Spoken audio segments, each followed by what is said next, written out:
Ayat ini mengajarkan kepada kita hakikat sebenar kehidupan di dunia.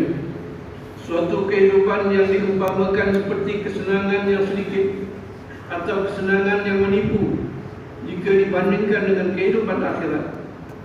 Satu hari di akhirat bersamaan dengan 1000 tahun di dunia. Umur umat Nabi Muhammad pula antara 60 hingga 70 tahun sahaja.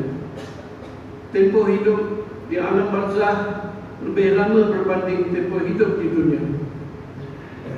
Umat-umat terdahulu, banyak daripada kalangan mereka yang mendustakan para rasul. Lalu di manakah mereka sekarang? Sekarang mereka sedang berada di alam barzah dan sedang menikmati apa yang telah mereka lakukan dalam kehidupan dunia yang lalu. Hadirin jemaat yang dimuliakan, lantaran itu Allah SWT beritakan kepada kita seperti yang dinukilkan dalam kitab Tafsir Al-Munir juzuk 17, dirujuk kepada mahfum ayat 112 hingga 114 surah Al-Mu'minun mengenai dialog Allah dengan orang kafir selaku penghuni neraka dengan mahfum firman Allah SWT. Allah bertanya lagi kepada mereka yang kafir itu, berapa tahun lamanya kamu tinggal di bumi? Mereka menjawab, kami tinggal di dunia selama sehari atau sebahagian dari sehari. Maka bertanyalah kepada golongan malaikat yang menjaga untuk urusan menghitung. Allah berfirman, kamu tidak tinggal di dunia melainkan sedikit masa sahaja. Kalau kamu dahulu mengetahui hal ini, tentulah kamu bersiap sedia.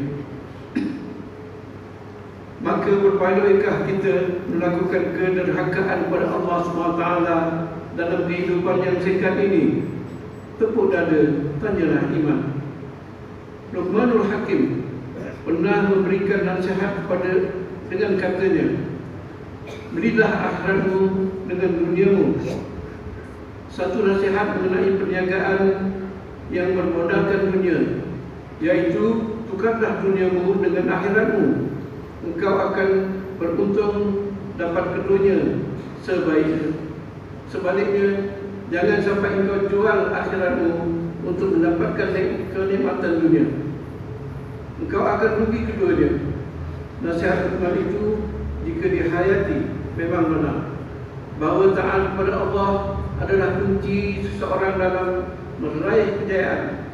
Kejayaan ini tentu tidak hanya diukur dengan nilai kebendaan, melainkan lebih kepada balasan daripada Allah SWT di akhirat pula.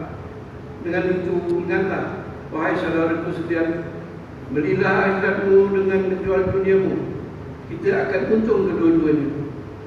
Allah SWT berfirman dalam surah Al-Qasas ayat 77, A'udzu billahi minasyaitonir rajim.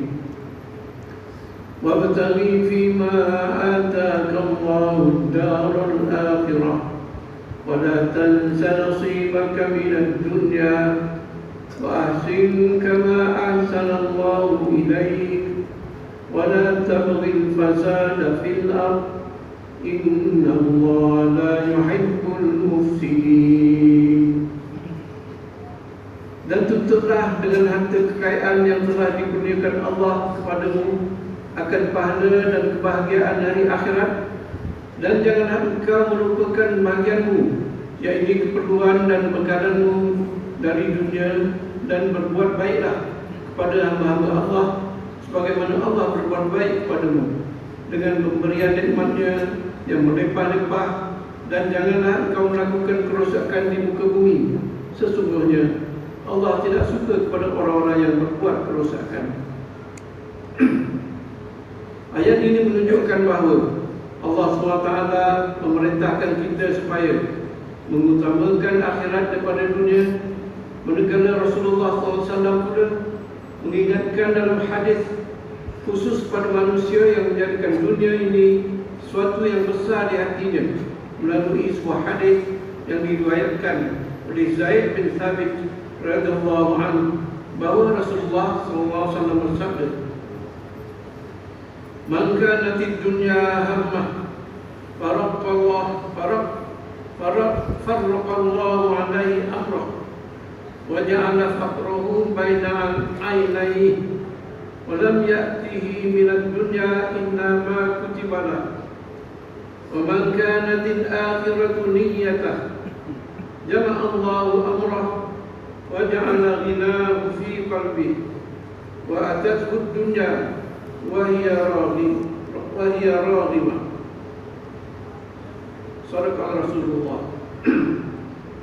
Siapa yang dunia menjadi keinginan terbesar di hatinya, maka Allah akan cerai-beraikan urusannya, dan Allah jadikan kefakiran di antara kedua matanya, dan dunia tidak mendatanginya kecuali yang dituliskan saja untuknya. Dan siapa yang akhirat itu menjadi niat utamanya, yaitu keinginan terbesar di hatinya akhirat, Allah akan kumpulkan urusannya, dan Allah akan jadikan kekayaan di hatinya, dan dunia akan mendatanginya dalam keadaan dunia itu hina di matanya. Hadis riwayat Ibnu Majah. Hadirin jemaat yang dimuliakan, Rasulullah SAW mencela orang yang keinginan terbesar di hatinya pada dunia. Apa yang terjadi kepada orang seperti ini? Allah akan cerai-beraikan urusannya. Apa maksudnya? Artinya Allah cerai-beraikan kekuatan hamba tersebut. Orang ini akan mudah putus asa ketika ditimpa musibah. Hatinya akan penuh dengan penyakit-penyakit hati seperti cinta dunia yang berlebihan, penyakit dengki, tamak, bahkan sampai peringkat menghalalkan yang haram demi untuk mendapatkan dunia.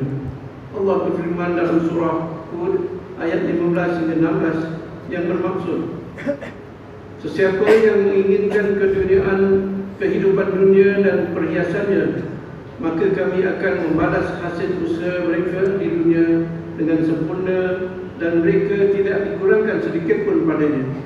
Mereka itulah orang yang tidak mendapat sesuatu pun pada hari akhirat kelak selain daripada azab neraka, dan pada hari itu gugurlah apa yang mereka lakukan di dunia, dan batallah apa yang mereka telah kerjakan. Pernah sahabat kesayangan baginda iaitu Umar bin Khattab radhiyallahu anhu menangis melihat susahnya hidup Nabi SAW. Lalu Nabi bersabda yang bermaksud, aku tidak memiliki kecenderungan, yaitu kecintaan terhadap dunia. Keberadaanku di dalam dunia seperti seorang musafir yang berteduh di bawah pohon, kemudian pergi dan meninggalkan pohon tersebut. Hadis riwayat At-Tirmizi. Manfaatkanlah peluang ini sebaiknya dengan memperbaiki diri serta memperbanyakkan perkalaan untuk dibawa ke destinasi kehidupan hakiki. Kehidupan di dunia ini sifatnya fana. Setiap makhluk yang bernyawa pasti akan menemui ajalnya. Berapa lama sekalipun umur seseorang, dunia tetap akan berakhir baginya. Hakikatnya kita semua sedang menunggu giliran untuk menuju kehidupan abadi yang akan menjemput setiap insan tanpa mengenal usia, kesehatan, serta tidak dapat diduga di mana dan bilakah saat kematian mereka akan tiba. Firman Allah SWT dalam surah Luqman ayat 34 yang bermaksud, dan tiada seorang pun yang mengetahui apa yang akan diusahakannya esok, yakni sama ada baik atau jahat. Dan tiada seorang pun yang dapat mengetahui di bumi negeri manakah dia akan mati. Sesungguhnya Allah Maha mengetahui, lagi amat meliputi pengetahuannya.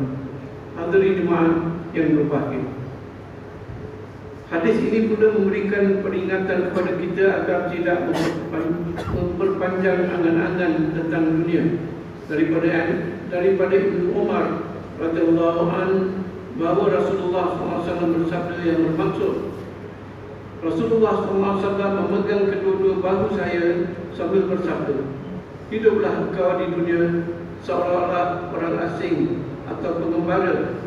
Ibnu Umar berkata, jika kamu berada di petang hari, jangan tunggu pada hari jangan tunggu pagi hari. Dan jika kamu berada di pagi hari, jangan tunggu petang hari. Gunakanlah kesehatanmu untuk persiapan semasa, sakitmu dan kehidupanmu untuk kematianmu. Hadis riwayat Al-Bukhari. Dunia seharusnya dimanfaatkan sebagai bekal menuju akhirat. Dunia umpama ladang persemaian dan akhiratlah tempat menuainya. Semailah sebanyak-banyaknya amal ibadah dan amalan soleh agar dapat dimanfaatkan kelak kembalinya kita ke akhirat nanti, menjadi bekalan agar selamat menepasi titian sirat. Lantaran itu, hadis di atas mengingatkan kita agar sentiasa bersedia dan memanfaatkan waktu yang ada serta jangan melengah-lengahkannya. Dunia ini adalah jambatan yang menjadi penghubung menuju akhirat. Maka sentiasalah bersedia sebagaimana seorang pengembara yang sedang dalam perjalanan menuju ke satu destinasi. Pastinya perjalanan tersebut diawali dengan persiapan yang rapi seperti persediaan ilmu yang mantap dan bekalan yang mencukupi agar tidak tersesat dan tersasar dari landasannya serta berjaya sampai ke destinasi dengan selamat.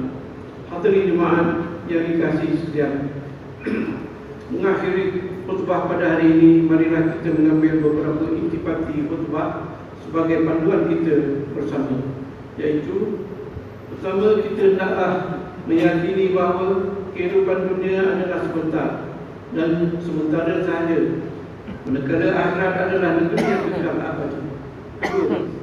Kita hendaklah memastikan perjalanan kehidupan di dunia ini sentiasa terpandu untuk mendapat keuntungan di akhirat. Tiga, kita hendaklah berusaha agar tidak terperangkap dengan dunia yang sifatnya menipu, penuh sandiwara dan permainan semata.